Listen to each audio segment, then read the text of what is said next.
Prohibition and the 18th Amendment. Prohibition meant to ban something, and the 18th Amendment stopped the manufacturing, the sale, and the transportation of alcohol or intoxicating liquors.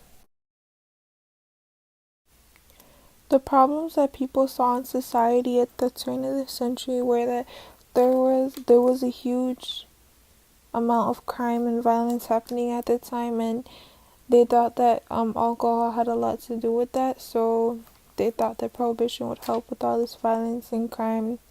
And also, wives were noticing their husbands coming home violently drunk, and they were also for prohibition because of this reason. They thought that prohibition would solve these problems because they thought that without alcohol and all this consuming of alcohol, there wouldn't be so much violence and so much crime happening in the country. The strategies and evidence that the temperance advocates use to try to convince people to support prohibition were basically health facts, and they were saying like just saying all this stuff that alcohol can do to your body, and not in a good way, like how it could damage your body in the long run.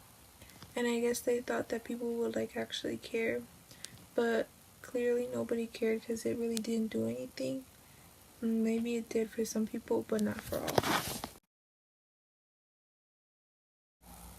Personally, I wouldn't really find the evidence quite convincing, because if I was someone who really enjoyed drinking alcohol and consumed it like regularly, that I don't think that would really affect my head on like whether I should drink it or not. I probably would still drink it, but that's my opinion.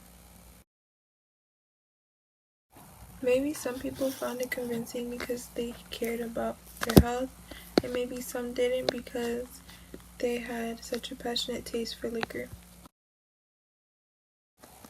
The author from Document B, Formative, was singling out immigrants because he thought that these aliens would bring liquor or alcohol from their own countries and sell it here in America for profit.